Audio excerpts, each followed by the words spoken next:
You might think that this next game matters for very little. We urge you, please, reconsider that notion. With last game's 8-7 win for M80, Beast Coast are now suddenly one game away from clinching not just the number 2 seed, but the number 1 seed in the NAL round robin and getting a first round bye into playoffs. It's one of the strangest timelines I think we've ever seen, an org that has never gotten up to that position before, but all it takes is beating Los. And some would say that's not exactly hard to do. I'm Jacob, he's Foxe, he is Jesse. We have the potential to see Beast Coast take number 1, and all that stands between them is a team that only has, what, 1 win on the season so far? I can't believe you would say that, Jacob, that they I didn't say it. Some other people might say that. That is crazy talk. I think this is going to be a formidable match.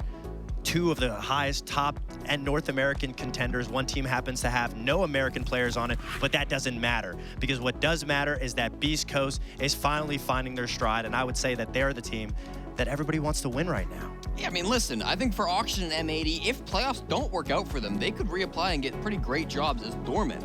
Because by playing an 8-6 game with M80 winning, they've opened the door wide open for Beast Coast to waltz on into first place. This could not have gone better for Beast Coast so far. A team that struggled so heavily at the start of the season, now with just 1 win over the bottom placing team in the NAL, could skyrocket up to first place in the league. Beast Coast could go from 0-3 to a 5-game winning streak, and Los, the struggle bus, would just continue. It's not just the Beast Coast are fighting for something. Los are also trying to do what they can to not get in dead last, because they're not 100% locked, which also has its own array of implications to talk about too. Absolutely, because no one wants to be in that open qualifier spot at the bottom where you have to go through the T2 teams, or as many T2 teams. If you can secure yourself in 8th place, you're able to drastically reduce the amount of teams that you can play against. You just get rid of that little bit of a risk factor. And if you're Los right now, I would definitely feel very stressed out if you have to go through North America's T2 scene, because right now you are currently close enough to be America's T2 scene. Yeah, and it's also an T2. You just don't know what you're gonna get. Yeah, and it's tough, difficult too, right? Because they've got to get the full 3 points here today if they want to make it into 8th place. And then they've got to hope that Sonics lose today. And then they've got to beat them on the round differential as well, which currently Sonics are winning by quite a lot. Bunny's got a great graphic on Twitter if you want to check out the exact numbers on what the round diff has to end up being. But it's a difficult prospect for Los. They not only just need a win here, but they need a really good round differential to give themselves the best odds of getting that 8th place spot as well. Los are just doing everything they can to not worry about facing JJ Blatz and rival somewhere in the open qualifier playoffs. That's what they're fighting for. Beast Coast are trying to get number 1. That's the ultimate stake here. All they need to do is get 3 points over Los, which, again, might sound easy. Los won't make it easy, but that is the prize. They have a big enough round differential at this point that if they get all 3 points, they will jump ahead of Oxygen. They will jump ahead of M80. They will claim first place and get their 5th win in a row. That's crazy. And if they lose, they could stay in 3rd or get jumped over by Luminosity and be put to 4th. And that would be crazy too. The change from 3 to 4 isn't that really big of a deal, but getting top 2 is very important, because then all you need is 1 best of 3 win to be able to make Manchester. And if you look at how their win-loss is set up right now, going from losing 3 to winning 4, potentially winning a full 5. We commended OXG for winning a full 5 in a row, but we might have a second team that wins 5 in a row in just this one stage. Yeah, and for Beast Coast, I mean, it wouldn't be out of the norm for them to jump up into first place based on how they've played so far. I mean, Beast Coast have had a really strong stage. I think they're absolutely deserving of that first place pop-off to be able to do so well. I've been so impressed by them, and for them to be able to get that first place, it would be great. So we keep harping on the same guys who've played at majors and blah, blah, blah, all those guys before. Talk about the rookie real quick. How well is Diffuser doing? Yeah, I don't think there's been a single player in the North American League who has impressed me as much as Diffuser has this stage. And what has been so impressive to me in particular has been his brain, his ability to stay alive. So many people in the North American League, they come in, they have their rookie stage, and like their biggest problem, yeah, maybe they're great gunners, but they just die too much, right? They're not valuing their lives. Here I've got the top 5 SRV players, the players who are dying the least out of all of the North American League. Not only are 2 of them on Beast Coast, but the number 2 player in all of NAL has only been playing professional Rainbow Six Siege for 21 days. That's ridiculously impressive. And when you watch Diffuser play, you know, I really do think that he's fitting in on these executes so well as somebody who can push with the team, be that plant coverage when he needs to, but also can go and pick up the defuse kit when he has to, right? He's not getting super engaged in the early round, but that's not where his role is. He has to be there in the back lines when they're going for those executes to cover for the plants, to pinch off important angles, to lock down really important areas of the map. He's been so good at valuing his life, at playing within the system that Hot and Cold has created on Beast Coast, and it's been massively impressive for me. Love the way that Diffuser's been playing so far this stage, and I hope we can see that continue on through playoffs. And I'm glad you brought up the survivability, because when I was a leader for my team, the biggest thing that we look for and the biggest indicator on why we ended up picking up Kino a long time ago was the survivability, because seeing if a rookie has good aim, nowadays a lot of people have good aim. The biggest thing is, are they putting themselves in survivable positions where they're able to stay alive? Do they get a kill and just throw themselves into the open to get a second one? Or are they waiting, staying alive, and focusing on winning with the advantage that they've got? So here's the other side of the coin. It's Los. Again, a team with one dub. We've covered them pretty extensively. They're just trying to stay out of last place. That's the primary goal here. And they have a shot to do it. It's not to say Beast Coast are completely infallible, but when you're on as much of a really weird streak as Los is and your games aren't perfect, it's going to be a pretty uphill battle. Yeah, it's going to be a tough game for Los, obviously, but it's important, right? Not only do they get the spot in the LCQ, they're also playing for 65 SI points today. That's a huge amount of SI points. The first place in North American League only gets 100. So that 65-point gap, it's 0 if they lose this game here, or if they don't finish in 8th place, is massively important. And not only would they be getting those 65 points for themselves, but they'd also be denying it to the Sonics. So they need to have a really good game, but they also at least need, they need to win, and they either have to smash Beast Coast or they have to hope that Sonics themselves don't get a really high score in their matchup in order to try to get to that 8th place. It's going to be really interesting. We talked to Bursa before this slide started about how strong or how much of a struggle they've had since coming to North America.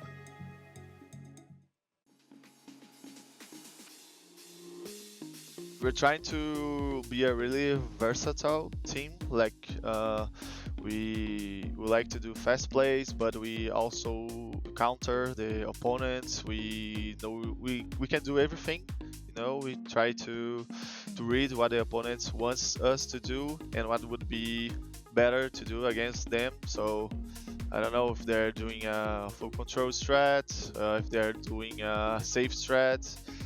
We like always to read the opponent and think the best way we can adapt to them. I mean, here we have like a couple of the best teams in the world. They have a different play style than Brazil, so we're trying to get used to it. But that's it, I guess. Like, they are very good. We are struggling a little to have scrims, because in Brazil we have a lot of tier 2 teams in Brazil to scrim. Here we don't have so much. We are struggling a little bit with synergy and communication a little bit, because we didn't have so much time to practice. This team like never played together before, like 1 or 2 weeks before the NL starts, but we are trying to do everything together. Like, we eat together, we live here together in Las Vegas, like most part of the time. We are trying to do everything together to communicate more and like be really like a strong group and a solid team.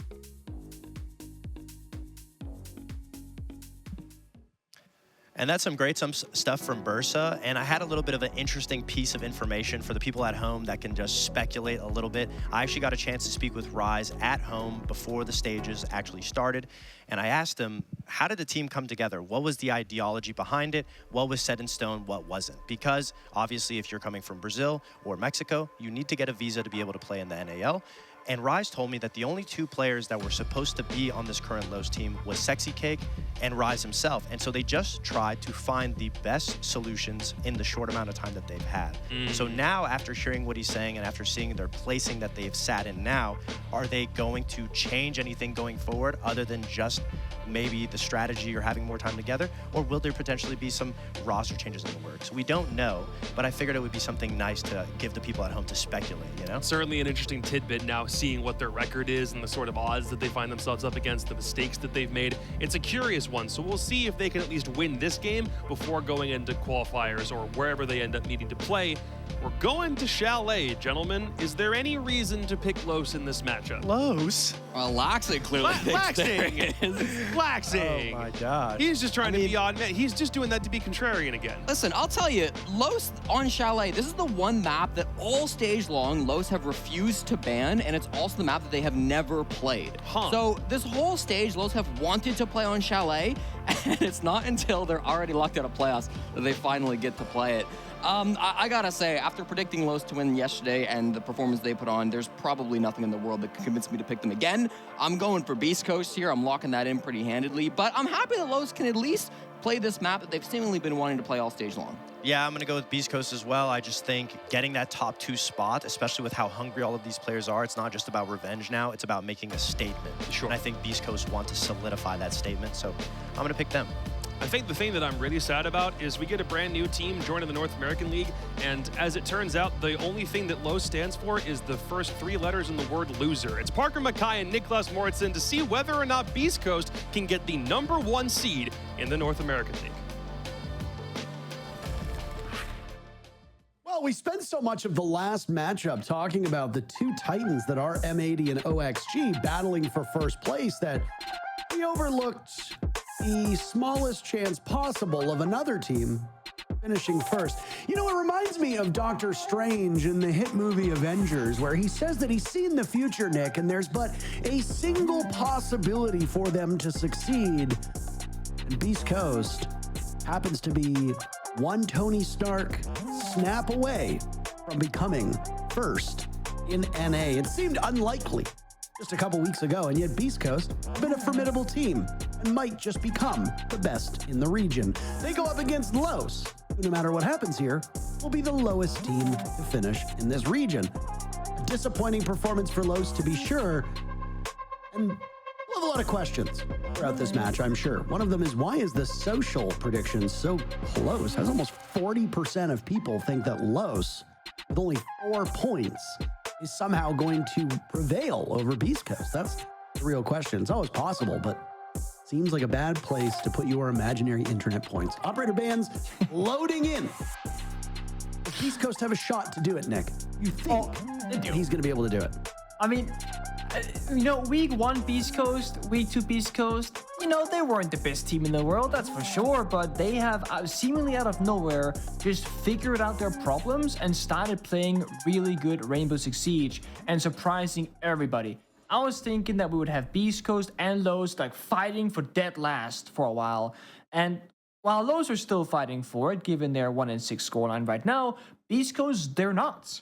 I think they can take down Los, but I think Jesse makes a good point. Los have been trying and wanting to play Chalet every single game so far, and they've never been allowed to go there. And then Beast Coast goes, we don't care about that. Let's figure out what they got.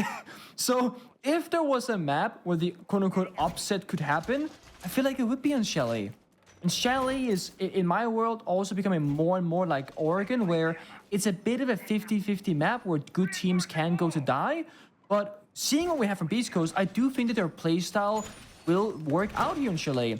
They like to get proactive around the map, they like taking those gunfights, they like playing the entirety of the building, play verticality, like Chalet, you can do all those things. I mean, look at this first bombs on a bar. Gonna go upstairs, observation blocker, ADS, deployable shield, you got so much utility, and you can still have a roaming presence. You can play in basement, you can play in master bedroom, kill those drones, get in those aggressive front forward positions, and then again, those have to fight for every inch of the map throughout the entire round that is only 3 minutes long.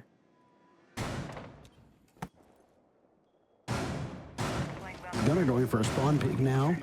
While the game might be a statement game for Los, because all they're really playing for at this point is posterity, it's obviously a lot for Beast Coast. But if there's one thing teams seem to like, it's playing the spoiler.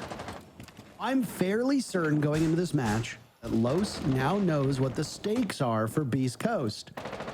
And what a way to earn your second victory of this stage than to do so by stopping Beast Coast in their tracks. Beast Coast have momentum. They've been surging as of late, whether it be because of the experience of Spirits and Hot and Cold to help lead this team forward or not. The team is gelling at a very different level than they were just a couple weeks prior. It's been great to see the development of these newer squads in North America. I'm hopeful that, and I don't mean this sarcastically, I'm hopeful that there will come a time where we can say the same about Los. It probably won't happen this stage, but they have an opportunity to shut down a streaking team. The struggle with the drone for spirits, but he managed to get it done. Lowe's spent the first half of the round going master bedroom, going office, clearing out a portion of the map, but that's the easy part. There is no active roam game from Beast Coast this time. This top blue hold from Beast Coast, that's the big question mark, and they lose a kick. That's a great swing from Gunner. Sometimes he makes risky plays and we think that's a silly play. What do you... Okay. What? Okay. Gunner is winning the round for Beast Coast. It's over.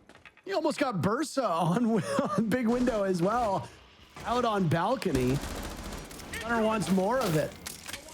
Those MP5s with their ACOGs are just, that's iconic to me.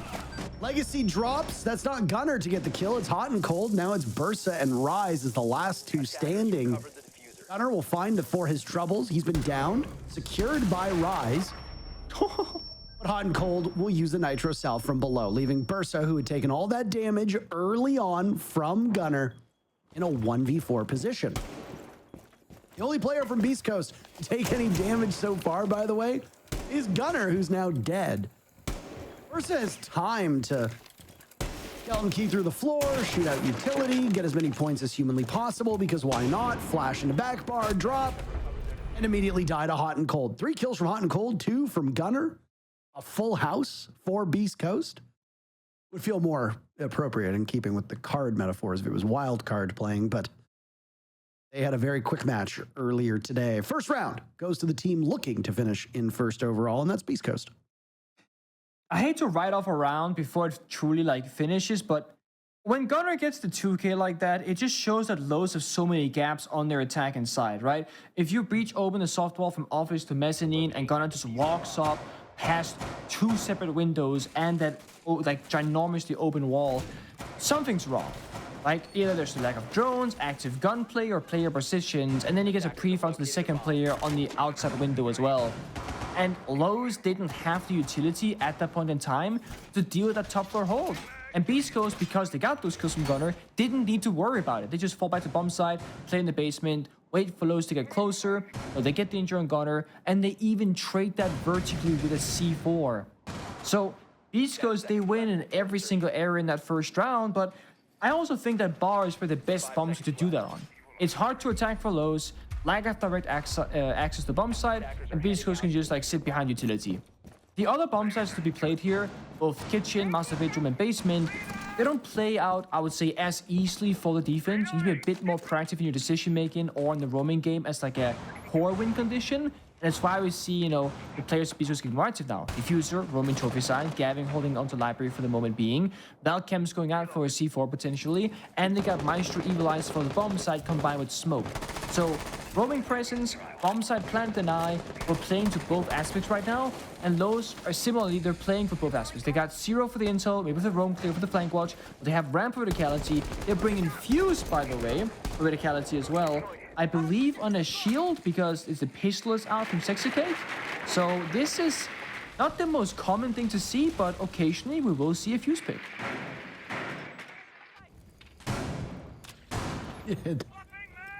I mean, we'll wait. We only get to see the one gun. There was a Fuse shield brought, I feel like a couple weeks ago that we touched upon, but it was only one round, and I have to suspect the shield was a mistake. Wasn't it? It was Chalet too, wasn't it? I don't recall. Oh no. There's no way. Gunner doesn't swing it, really? He's waiting. He hears multiple sets of footsteps. This is a smart play for Gunner. Yeah, but it's Gunner. Normally he swings those. And I mean, he would have gotten the kill, but yeah, you might be get a double kill with this, but if it's Sexy Cat that finds him with the shield, he might not be able to get the kill at all. Diffuser coming up to assist now, and Sexy Cake taking an awful lot of damage. Impact goes out. Diffuser skating around it. There goes the Nitro, and that should be all she wrote. It looked like Farius was dead as well. What is this part of the map for Beast Coast? They defend Chimney so aggressively. Diffuser gets the 1-for-1 trade, and now it's all up to Legacy with a minute to go. Beast Coast are smurfing on Los at the moment. It is tough. Diffuser in hand. 2 hard breach gadgets. Still utility there for Legacy, but everybody from Beast Coast eager for this kill. Might not even be an active player. Gavin swings as the Evil Eye was starting to pick away at the life of Legacy. And, well, that's it. Round 2 goes just as round 1 did in favor of Beast Coast. I have 2 very big questions, and it's towards the same team. Why do you play Fuse and Ram when they do the same exact thing? The point of Fuse in that round, like it often is in that basement attack of Chalet, you jump in that office double window, you fuse the balcony of Mezzanine, and the pucks will go into Fireplace and soft-destroy the entire floor. But they literally had Ram do the same thing before Fuse did. So they doubled up on soft destruction for the same portion of the map? That's my first, like, what is happening? The second one is they play Zero, quite a low pay grade operator who excels at intel and flank watch. You have those Arcus cams, you spawn with 4 in your pocket. They only use 2 in the round and they got flank blue staircase.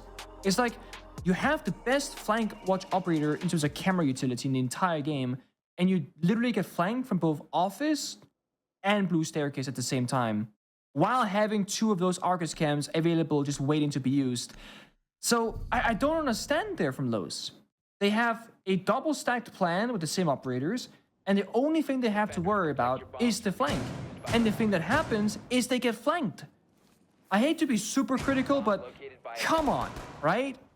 It's not like they adapted mid-round, had to like pick it up and go for that verticality on a whim. No, that was the whole purpose of the attacker repick phase. That's your, as I keep saying, win condition. That's what you need to do in this round for your strategy to work. And you don't do the baseline expectation of watching the flank. That's not good enough.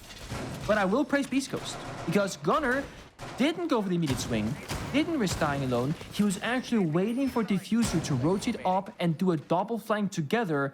And Gunnar was a player who, we can say, you know, no brain, all aim Ash main. Not in an offensive way, but that's how some people describe him. He is a crazy kid who will go for crazy plays, sometimes putting his team in a bad position. And Gunnar, who's very young to pro play, is learning with time. He improved a lot against Sonics. He's improving here in Beast Coast. Calling for help, getting the 2 versus 3, and they get all the kills together upstairs, and Gunnar and Diffuser wins the round together. That's a big glow up from Gunnar, and I really respect that play. There's always been a lot of high upside to Gunnar, but the big problem has always been his eagerness, if I want to say it in a polite manner. Gunnar takes almost every single fight that he can find. Yes. And there are times when he does it in the most ill-advised timing humanly possible. If he can be restrained, if he can channel that energy and play safer minutes, which he's certainly not doing here, by the way. It's just challenging this door for really not much of a reason. You don't need to waste time at this point. You're 2 minutes in. You're not sitting on the bomb site, sitting above it. If Gunnar can channel that energy, and if Gunnar can be a bit more focused, he could very easily compete with all of the other top dogs in NA as one of the most formidable fraggers. But the problem is that Gunnar seems to consistently find himself in just poor circumstances. And his mechanical skill is not enough to bail him out of those spots. Let's execute is in right now. They're looking for picks, but he's alone, I think. Does he have backup? Doesn't need it. Gets the opening kill there, but he gets traded back before that even happens from Beast goes back to a 4v4. Spirits' first kill, by the way, he's on a 1-0 because the first 2 rounds were so dominant for Beast Coast. Down goes Bursa to Gunnar, who very limited HP. Another from Spirits, still holding this position. Los want these engagements. 1v1. Sexy Cake fired up, though. 2 kills so far through this round. He's got a couple openings. East Coast not quite keen to swing it, at least not yet. Position known as he's spotted by the cam. It's a double swing. Spirits credit with the kill. Just as in the previous round, Legacy alone. Spirits a 4K, and it looks like He broke no sweat while doing it. 3-0 Beast Coast. Good gunplay. I mean, it is very simple round. It's just players fighting with their guns, and that's really it. The big difference is Beast Coast, they had usually 2 or 3 people applying pressure onto the entries of Lowe's, whereas on Lowe's side, it was kind of 60k walking in alone, and fair, he gets 2 kills in the round, but no one else gets that done. So Spirits is planted in the same corner almost the entire round, except 4 kills. Yeah, I mean, he swings here, and he swings the Lion. But other than that, it's a very, very easy round for Beast Coast. And it comes down to problem solving from Lowe's, like a lack of it, if you ever want to say that. Well, I mean, it's never a good sign when you use your timeout at the tail end of the second round of action, by the way. Did not pay off. It was a better looking round for Lowe's. There's no way to argue against that, but yeah, the result was still the same. Chalet, as we mentioned in a previous map, but is worth talking about here, sitting as technically tied as the 3rd most played map. Bank, Consulate, and Chalet all have 4 plays. As for Chalet, it's actually attacker favored, but only by a single percentage. So it's 51% of all rounds played on Chalet have been won by the attackers. 49% of those rounds have been won by the defenders. Bar Gaming is far and away the best bomb site for the attackers outside of Bedroom and Office, but Bedroom and Office has only been played twice. Legacy sprints in, along with the Adrenal Surge, gives Spirits his first death of this map. Hot and Cold and Gavin are the other 2 streaking, and now it's Hot and Cold to die. Legacy, he's breaking all the streaks. Gavin sitting on 1-0. What an entry from Legacy. This has also been kind of something that has been memed about on social media, is that if Legacy can get a multi-kill, Los will almost certainly win the round. Rexy Cake dies. The Adrenal Surge was pulled a bit too early. There goes Rice. Legacy will need to be retrieved by someone on Los, or you just wait until an Adrenal Surge can be used to get you back up. I don't know if the 2 remaining players of Beast Coast know this. Legacy using his gadget. He's back from the dead. Also allows Farius to gain a bit more HP. Gavin coming up top to help Diffuser. And oh my goodness, the work that they're putting in. Gavin, a 2-piece. Farius, top library. He guns down Diffuser. Gavin will need to clutch out. Speaking of Diffuser, not the player, but the case. It's been surrendered. Not far removed from where Gavin is sitting by Chimney. Feels like we haven't really been playing on Chalet because we've only seen a tiny portion of the map, and this Chimney part has been the focus for both of these teams. Darius will now go on to drone with a minute left. He has to either find where Gavin is or get the case and hope to survive long enough to get down to the bomb site. I love this. I love when we get to see like those small adaptations in the 1v1. Go for the diffuser, go for the kill, and of course how Gavin will position himself in the 1v1 knowing that he has the diffuser case upstairs. For the go, Faris has to make the play.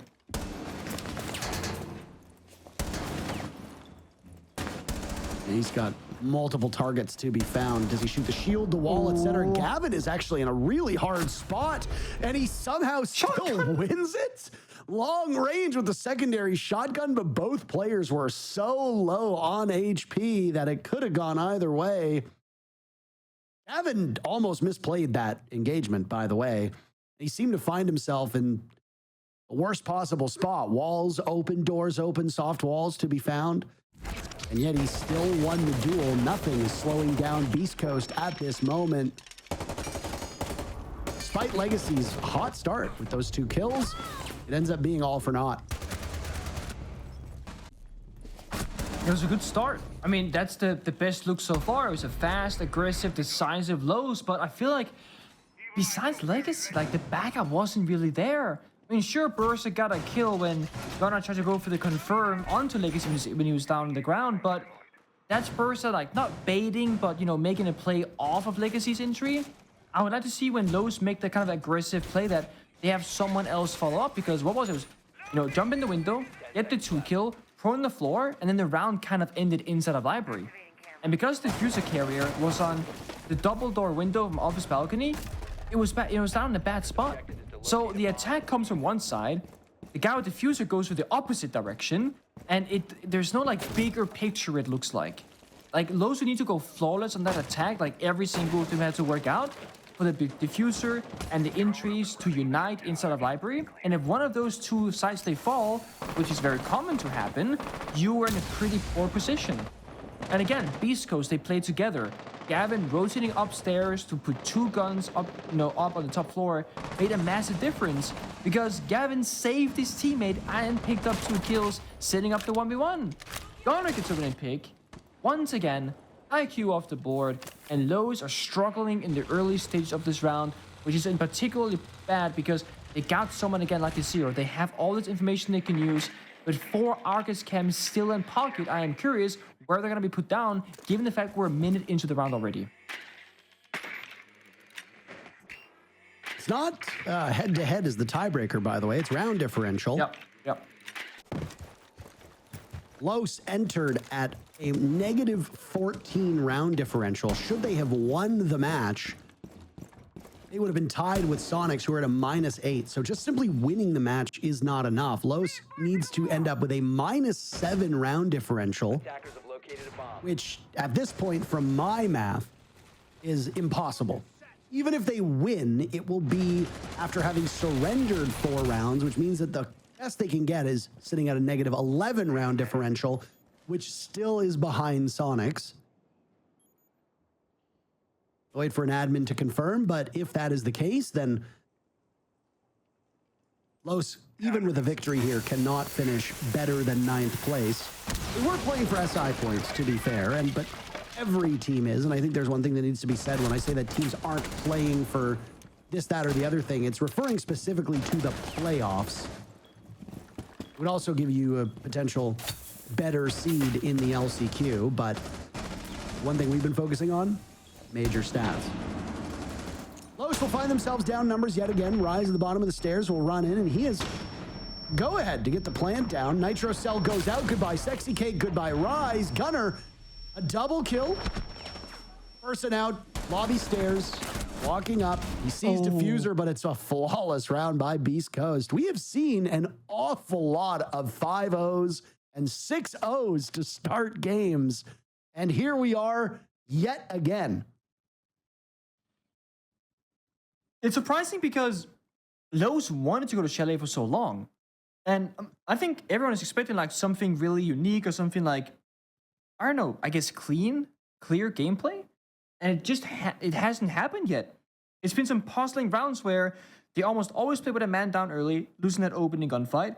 They play Zero, but they never get to fully utilize the gadget. And again, they lose opening pick, so the Zero gets less value because you have a guy who's spending half the round putting up his gadgetry, while you also have one less player on the server. That's just not ideal. The only upside is that the player who dies early can literally just watch all the Argus cams, but to what effect, right? The bomb side attack isn't successful. And I don't know. Beast Coast, they're really hitting their shots today, and they have been as of late. And it's not just one player. I mean, look at the scoreline right now. Yeah, Gunnar sitting on 7 kills, having some pop-off moments, but then it's 5-5 and 4-4. Every single player from Beast Coast showing up, and more importantly, whenever someone dies from Beast Coast, usually they trade it back either in a ton of damage towards an enemy player or just a kill or 2. They're never really trading downward, only upwards. Always put themselves in a favorable position in the simple situations and the more complicated ones, like when there's a multitude of gunfights happening at once. Those, they really need this attacking round. They gotta get at least one, get that 1-5-half, go on defense, start building up the magic. Otherwise, this will be a very quick done 2-7-1, just like, you know, spoiler alert, DC wildcard earlier. I'm reloading. Oh, you gotta give them more heads up than that. More than that, really? No. Thank you. Good. I actually don't care at all about giving spoilers one bit. When you watch real sporting events, they have a ticker that shows you the scores from the other games, for crying out loud. Like, Bomb located by attackers. but every single time we just cavalierly talk about another match, there's inevitably a couple people who take to social media to complain about the fact that you couldn't give us heads up. It's a live broadcast. I'm sorry that it gets spoiled to you, but if you watch the matches in order that they happened, and you're not going to get it spoiled, because I can't spoil the result of LG Sonics because it hasn't played yet. So if you watch LG Sonics first, yeah, you might hear us talk about every other match that day. Let's use our heads a little bit, huh? That's my rant for the day. Okay, I feel better. I feel much better.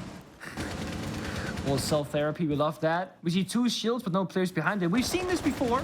Those attacking front heavy. Spirits getting 4 kills in the round. Got the first one already. There's a nade that's going to go out, and Sexy Cake will swing it, but Spirits wins the engagement. Trade. No, the Adrenal Surge. That would have been a victory for Beast Coast. Fuser is there for insurance policy, but caught in the crossfire of Bathroom. He's dropped. He's in the corner.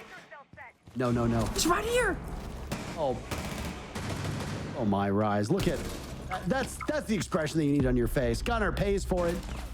Los actually in a great position. They lose the fight on Hatch. Legacy is last one left. He's been far and away one of the most promising new players in the NA League. Gavin will try for something that hasn't been seen all that often this stage, which is surviving a first half without a death. Legacy now over towards Library Stairs. Down he'll go. 1 reinforcement, but then an opening. And that opening could be Gavin's aid. Legacy sees the corner. Legacy's gun does significantly more damage, but he just missed Gavin. He doesn't see him in the corner until Gavin spots him. 6 rounds in the first half. 6 kills for Gavin. 0 deaths. Yet another 6-0 first half. Beast Coast gunning for that #1 spot. I know Los they lost, but it came down to 1v1, and I think it was their most well-played round so far. The trading game was phenomenal from both teams. We never saw a stable kind of calm of 5 seconds or longer. It was always 1 defender dies, 1 attacker dies, 1 defender dies, 1 attacker dies, the entire way through from 5v5 all the way down to a 1v1. No chill in that round. And I will say, Gunner got put down to a single point of health very early on. And when you're 1 HP, you can't really take a gunfight, right? You'll die to a stray bullet. It's over at that point. And then we have Sphinx, so they can even heal up. So Gunner just prones in the corner of Solarium, and despite only having a single point of HP, he gets a full kill. That's the best case value you can get for your money's worth because of what happened early in that round. Gunner, again, with a smart play, not baiting his teammate, not dying in a pointless fight. He actually just baits it out and gets value for his life. Again, improvements being made here. Beast Coast on attack. What do you know? Hot and Cold will go on to the Monty, which has been one of their most consistent attacking operators in the last couple play days. Whenever Hot and Cold goes on this operator, they start tearing it up on the attack because they get a bunch of intel to work with, and that's the key factor. You might think Shield Operator, that's going to be Spirits. He's the Blitz multiplayer. No. I mean, he is, but that's more for the entries. Hot and Cold plays it slow, calm, collected, and it's the guns around him, all the further players, that will pop off because of that intel. So Hot and Cold will lead from the front. Hot and Cold's been a really excellent shield player for maybe the back half of his career.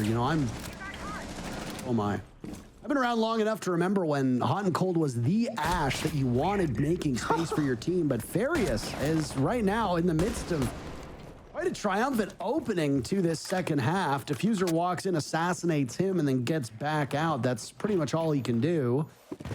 Gunner and Gavin both dying. That's Gavin's very first death. Of course, he survives the whole first half and then dies 40 seconds into the 7th round.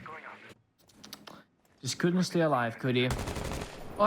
One big issue there, the Monty was not the injury, right? Monty didn't get in the building, and I respect it. Beast Coast, they want to get in quickly, they had good drone work, but they lost those gunfights, and there's good shots by Farius. He's in the grave now, though, but it's a successful trade. It's a 3 versus 4 favoring Los, so now the Monty has to get activated and try and isolate a defender or get enough intel to get a kill somewhere. The only bad thing for the attack of Beast Coast, they don't have any smoke grenades. So the line of sights that they have all the way from master bedroom into office will be an active play. You cannot cut this bomb set in half with the smokes. Drop the bomb diffuser. Attackers recovered the diffuser. Burst is just playing the waiting game. Diffuser starting to plant. Burst will see the Monty. Nitro Cell goes out onto the wall. Rise misses that one, or maybe he was just trying to open things up. He engages with spirits. They'll all decide to coalesce around hot and cold. Diffuser with 2 kills. He's lined up for a triple for the match. Diffuser to break double digits to send Beast Coast into first overall. Could a 7-0 happen in front of our very eyes? Diffuser wants it. He vaults over. And by God, he gets it. I'm sorry, Diffuser. I was not familiar with your game. What a match by Beast Coast. A 7-0 statement to propel themselves to the top of the region. Oh man, that's excellent. The only thing missing was a pop-off reaction. How do you win that round as Diffuser and just sit there stone cold? Come on, jump out of your chair, man. Pop off. Like, this guy's a rookie. This guy's new here. You had a great game. You had a great round. Celebrate. Embrace it. Yeah, it's a weekend low, so it's not the best team in the world, but you played a phenomenal game as a player and as a team. Beast Coast had the exact same reaction when they beat Space Station the other day. It was just Diffuser. He leaned back like this and was like, Eagles. and I was like, I see you have decided to lose to me. What a shock. And this time around, Diffuser wins it, and he's like, all right, on to the next one. We're the best. 10 kills for Diffuser, who's only been improving alongside Beast Coast's improvement. A 7-0. And we talked about how this was a statement match for teams, especially Los. That's a statement match from Beast Coast, who catapult themselves to the top. Excellently done. And there's obviously greater implications down the standings at the desk we'll want to talk about, but we've only got a single match to go, and well, the stakes for that game might not be very high because of the results up to this point. LG and Sonics will cap off our show today in just a few minutes. See you soon.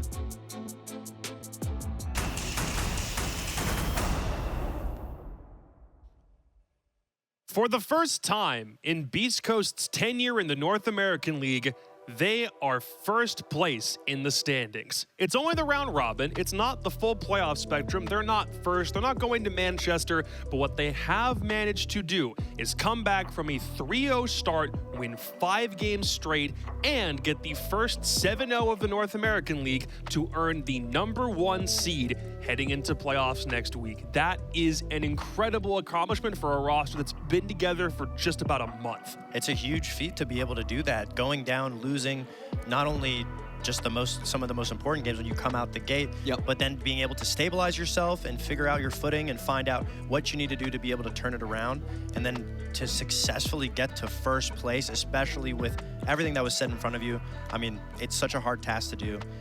So congratulations to Beast Coast. More congratulations to me, though, because I can't believe Lax picked Los. That was crazy. Yeah, the first 7-0 of the season, and unfortunately, Lax is predicting the wrong end of it. You know, credit to Beast Coast for sure. This game, I know we were pretty confident it would end somewhat in this fashion with Beast Coast taking the dub.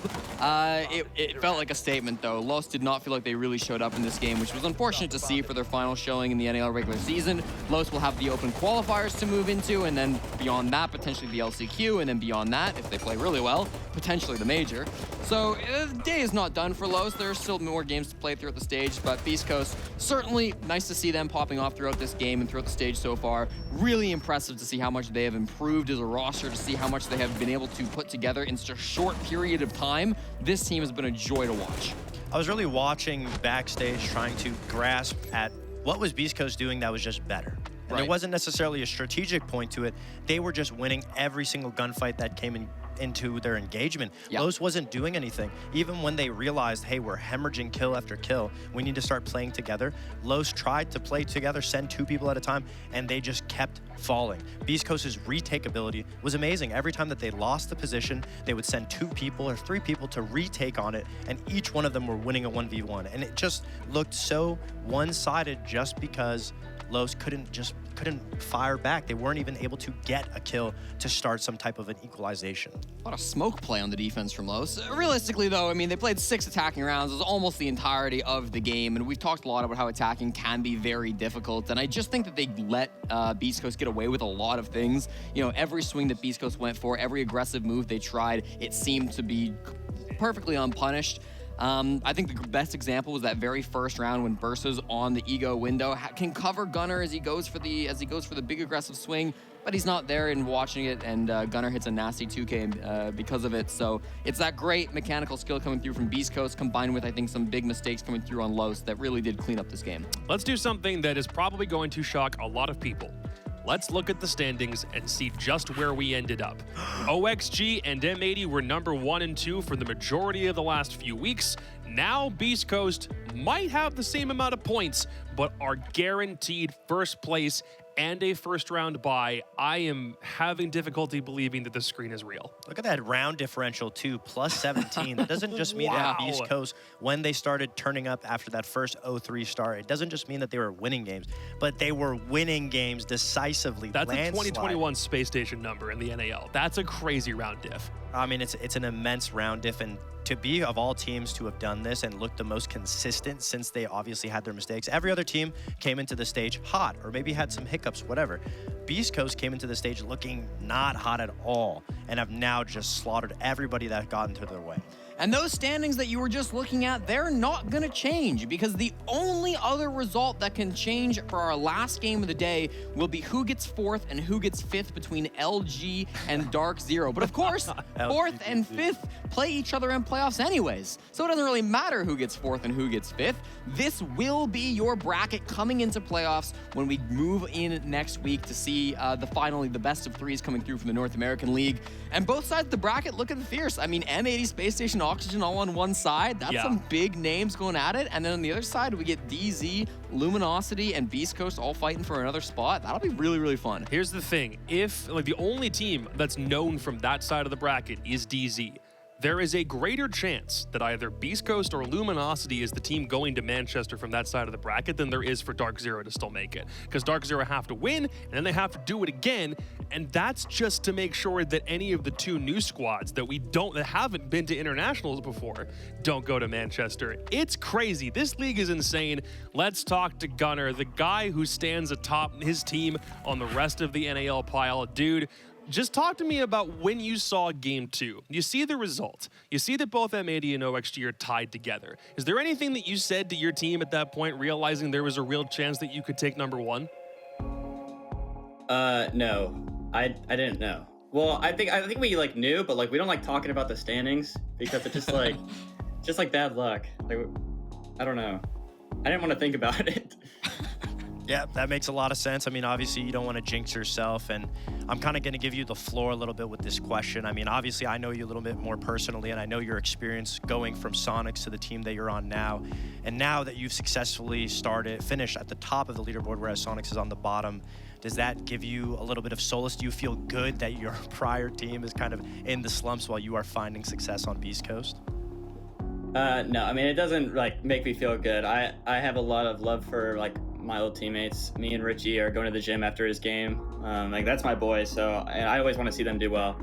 But I mean, yeah, it feels good to be on top, for now, and just be playing well. It's been a while. I started off this season on the wrong mouse. That's why I played bad, so everyone knows. I'm on the right mouse now, yeah. So that was the change. But no, I mean, it feels really good. I love this new team. I just feel comfortable. Yeah, well, Gunnar, we've talked to the fullest extent of everything that's going right for you guys. Obviously, this was a fantastic start to your stage, a brand new team, first place for the groups of the NAL. But of course, job's not done. You still need to win a best of 3. If you can win even one BO3, you'll be headed to Manchester. What's the biggest thing that you're still working on, that you're, as a team, still looking to improve as you move into the second phase of the North American League? I mean, obviously, Monty's probably going to get banned, sadly, so maybe winning attacks without Montaigne or something, but I don't know. We might be cooked. Who knows? Wait, that's the thing about getting that side on Chalet. Real quick, we don't give these guys their flowers nearly as often as we probably should. Talk to me about Fett and Froshi, the guys behind the scenes who've been working for this team to make sure that you can get this sort of result. What is it like having this kind of support staff? I'm telling you, our team, we just have a blast. I'm not involved with the prep and stuff or anything. That's just all Matt and them. So I'm sure they're cooking up. They tell us where the important stuff, but all the behind the scenes stuff is they're cooking for sure. I just show up and play. So I mean, you could see how successful we've been. So they're definitely doing something right. They're really good. They work really hard.